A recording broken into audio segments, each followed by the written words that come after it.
even though you're quite young and probably easy to remember, how'd you get started in this wacky music business? I got started completely by accident. I mean, I went, like you said, I went to USC Film School with the intention of working in the movie industry.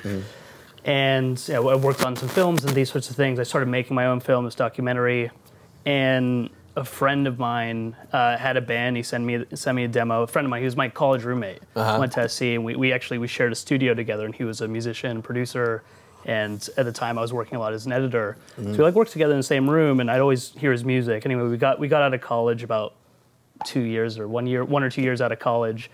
He sent me this demo of a recording, and it was Colors by Grouplove. And the guy's Ryan Raven, he's the drummer and producer of Grouplove. And I was like, wow, this is awesome. We should do a video. we just kind of like threw it out there. He was like, yeah, we should do a video. And so like they played their first show on a Thursday night, and we shot the video that weekend. All right, well, we'll come back to that. Let me ask you this. I didn't know that Ryan was actually your roommate here. Yeah. You know, before making that video, which we'll come back to, you aspire to be a director of films, you know, which I think if you're talking about the chances of success in the film business or the music business, it's not something on paper that looks like a great bet. Why do you, what interests you? Why do you do that? Well, I mean, I started making films with a friend of mine when I was like 12. It was a weird story. Basically, he got like editing software and had a camera, and we started making shorts together. And then, I mean, this story actually ends up going into strange territory. you're in the perfect place. Great. Yeah, my folks are like foreigners. My dad's is a dentist, and they're like, you can't work in entertainment. Like, that's not a business. It wasn't something that like I was raised to, like, even though I'm a local Angelino, nothing I thought I could turn into work. So I asked them for a camera, and they said like no. And I downloaded a bootleg editing software. It was a pre-Napster kind of thing called iMesh, which had it was a little ladybug icon. It had a lot of video content, but all of it was porn. And so I taught myself how to edit by taking this bootleg, like Adobe Premiere, and just taking a bunch of porn and editing it together. And like it was just like an exercise. Right, of like cue how up am I gonna that learn clip here, this? Darren. No, just kidding, folks. Just kidding. Go ahead, sorry. Anyway, that just like as a technical exercise was technical, you have no interest. I get it. Sure. No, you know, it's all wallpaper at the end of the day. And so I learned how to edit that way, and I really liked it. So by the time I was 15, I was like, yeah, I'm just gonna make movies. Let me back up a step. You're editing porn. You're not even 15 years old. God, you must have had a lock on your door. Yeah. What's funny is my brother saw I had like ADD, but I'd like lock up and edit these films, and like my brother found and they ended up being music videos. Funny because it's not like I could make a story exactly. And my brother like found one of these videos, and the fact that he wasn't completely horrified by it.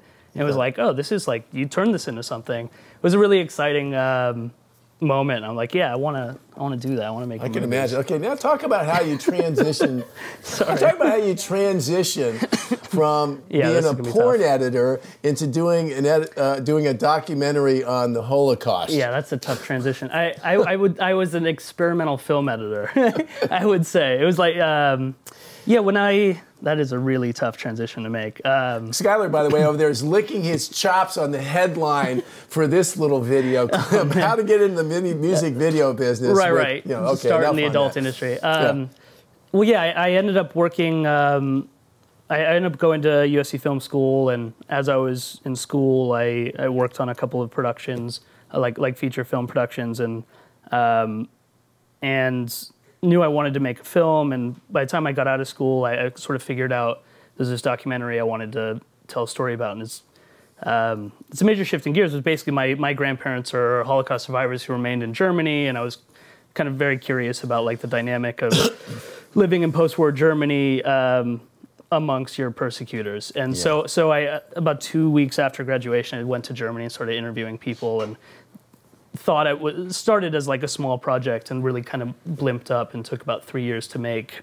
It turned into this feature documentary that, you know, it's a very like kind of like personal family story that turned into a larger story and larger discussion of kind of a time and place that, and an angle that hadn't really been revealed outside of academia. Let me ask you this: how did you get the financing to do that? Obviously, just traveling to Europe wouldn't be an insignificant expense. It wasn't bad. I mean, like it was like $1,300 to fly to Germany, and then I borrowed a friend's camera and I stayed at my grandma's house. You know what I mean? So ultimately, it didn't cost much. I spent about a year deluding myself, thinking I'd find someone else to edit it, and by the end of that time, I'd already cut a version of the film. So the expense was in terms of money was quite small, but it was sweat Talk some more about that, because I think that's something that needs to be a part of any filmmaker's mentality.